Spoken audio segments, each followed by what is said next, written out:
अल्हम्दुलिल्लाह। तो अल्हम्दुलिल्लाह में हमें क्या सीखने को मिलता है? सोचो, always be grateful to Allah in every situation. Situation कैसी भी हो, आज मैं बीमार हूं लेकिन अल्लाह का शुक्र करना चाहिए कि सिर्फ खांसी नजल आए, इससे ज्यादा भी हो सकता था। Always be grateful to Allah in every situation. Habit number 4, Allah कहते हैं कुरान में कि अगर तुम मेरे लिए अच्छा गुमान करोगे, मैं अल्लाह एक हदीस है कि ये मेरा बंदा मेरे बारे में जैसा गुमान करता है मैं उसके बारे में वैसा ही रहता हूं। तो मेरे बारे में अच्छा गुमान करो, तो वो तो हमें अर्रहमान अर्रहीम में आ गया।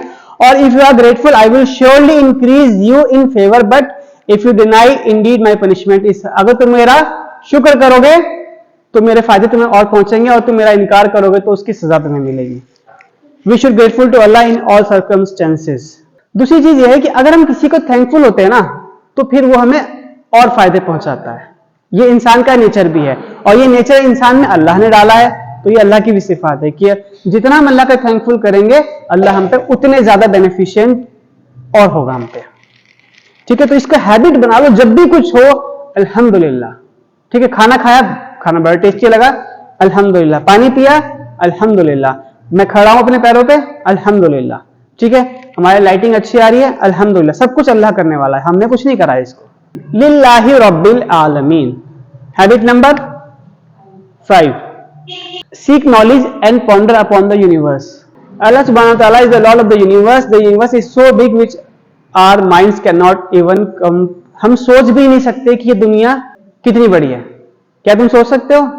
सोचने की कोशिश करी है लोगों ने और इमेजिन करा है। इमेजिन करते करते करते वो इतना पहुंच गए हैं कि वो अनलिमिटेड तक पहुंच गए, और अभी भी ये कहते हैं कि इतना ही हमें पता लग पाया। This way become the among the who reflect will be able to understand the science of Allah. तो हमें पता चलना चाहिए कि जो हमारा रब है वो कितना बड़ा है, जिससे हम मांग रहे हैं, जिसका थैंकफुल हो रहे हैं, वो कितना बड़ा है। सोचो, जब वो इतना बड़ा है तभी हमें सब कुछ दे सकता है। तो क्या है वो? रब्बिल आलमीन। क्या है वो? तो हम उसके आगे झुकेंगे, सिर्फ जो तमाम जहानों का रब है, जो रब्बुल आलमीन, सिर्फ उसके आगे झुकेंगे और वो हमें हर चीज दे सकता है। वो हमारे लिए सफिशिएंट है, उसके अलावा हमें किसी की जरूरत नहीं है। अर्रहमान Rahim, he is Rahman, he is Rahim, meaning extremely merciful. Be kind and merciful to others. तो रहमान रहीम पहले भी आया था ना, बिस्मिल्लाह रहमान रहीम में पहले भी आया था और दोबारा आया। तो क्या इससे आउटपुट लिया था कि अल्लाह के बारे में अच्छा गुमान करो। और यहाँ पे हम क्या आउटपुट ले रहे हैं कि वो रहमान और रहीम हमें भी बनने की कोशिश करो, थोड़ा सा हम लोगों पे रहम करने की हम भी कोशिश करो। एक हदीस है बुखारी की और मुस्लिम की, दोनों में, क्या?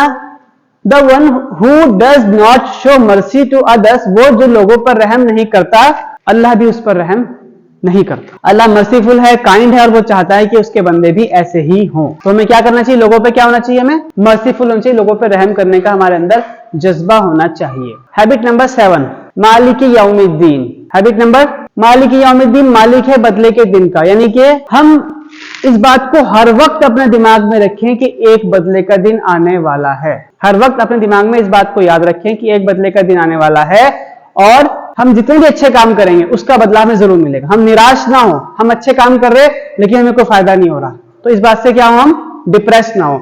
हम अच्छे काम कर रहे फिर भी हमें नुकसान हो रहा, तो इस बात से हम डिप्रेस ना हो, बल्कि इसका बदला हमें मिलेगा। और हम गलत काम करे जा रहे फिर भी हमारे साथ कुछ गलत नहीं हो रहा, तो भाई वो बदला लेने वाला है, मालिक के बदले। जब भी कोई काम करें तो हर काम इस नियत से करें कि मुझे कोई देख रहा है। हर काम करते हुए ये ध्यान रखें कि हमें कोई देख रहा है। We should live each day as if it was our last day. समझ में आ रही बात? क्या मतलब है इसका? हर दिन को ऐसे गुजारो। हाँ, we should remember death often and prepare for. हमें मौत को हमेशा याद रखना चाहिए और उसके लिए तैयार भी रहना चाहिए। तैयार रहने का मतलब ये नहीं कि जाके तारों को पकड़ लो, ठीक है? तो मतलब ये है कि अगर ऐसा हो जाए तो हम अल्लाह के सामने मुंह दिखाने लायक हों। रिमूव योर फोकस फ्रॉम इस दुनिया एंड पुट ऑन द आखिरा एंड मीटिंग अल्लाह सुब्हानहू व तआला। इस दुनिया पे से अपना फोकस नहीं रखना। दुनिया में रहना है, कमाना है, खाना है, बड़े बनना है, सब कुछ करना है, पढ़ना लिखना है, हर चीज करनी है, लेकिन नजर आखिरत पे रखनी है। नजर कहां रखनी है? दुनिया से दिल नहीं लगाना। घर भी लेना है, बड़ा भी लेना है और बड़ा भी लेना है, सब कुछ करना है, लेकिन इससे दिल नहीं लगाना, क्योंकि सब कुछ एक दिन खत्म हो जाना है। और जब भी कब होगा? जब हम नमाज में खड़े होकर सोचेंगे मालिक यौमिद्दीन, बदले का दिन आने वाला है। तो भाई हमने बहुत कुछ लेना है, कमाना है, सब कुछ करना है, लेकिन सब कुछ छोड़ना भी है, इस बात का ख्याल रखना, मालिक यौमिद्दीन। ठीक है? तो क्या है, माइंड में माइंडसेट हमेशा ये रखना है, क्या, बदले का दिन आने वाला है, हमें अल्लाह से मिलना है।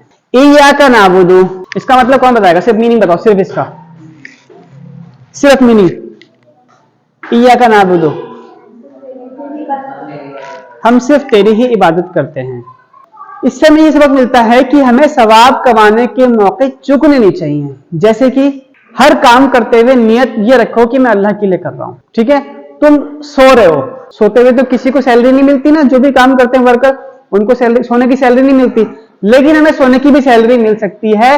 वो कैसे मिल सकती है? सोते हुए हम ये सोचे कलमा पढ़ के सोएं, अल्लाह का नाम लेके सोएं, और ये सोच के सोचे कि अल्लाह ने हम पे कितनी बड़ी नेमत करी कि हमें नींद जैसी नेमत दी।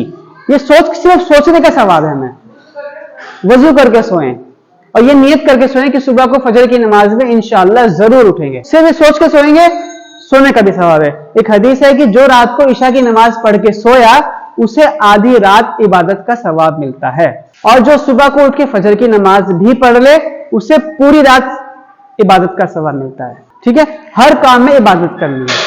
मुझसे किसी ने पानी मांगा, मैं जाके उसको एक गिलास पानी दिया और उसने मुझे थैंक यू कहा और मैं खुश हो गया, और ये काम मैंने सिर्फ इसलिए करा कि ये आदमी मुझसे खुश हो जाएगा तो इससे मुझे कुछ फायदा होगा।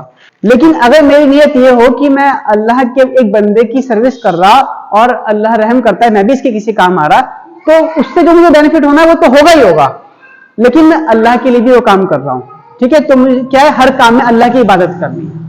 इबादत का मतलब सिर्फ नमाज और रोजा नहीं है। इबादत का मतलब है उठना, बैठना, चलना फिरना, हर तरीके से बात करना। मैं रास्ते में जा रहा हूं और मैंने देखा कि ये पत्थर गलत जगह रखा है, यहां से आके कोई गिर सकता है, मैंने उसे उठा के थोड़ा सा साइड कर दिया, और इस नियत से कि अल्लाह का कोई बंदा यहां से गुजरेगा तो उसे फायदा होगा, मेरा अल्लाह मुझसे खुश होगा। सिर्फ इतना करके मैंने करा तो मुझे उसका फायदा हुआ, ये भी इबादत है। तो हर जगह हमें क्या करना है, नियत क्या रखनी है कि हर जगह हमें अल्लाह की इबादत करनी है। इय्याका नाबुदु, सिर्फ अल्लाह की इबादत करनी है, और हर वक्त हर जगह अल्लाह की इबादत करनी है।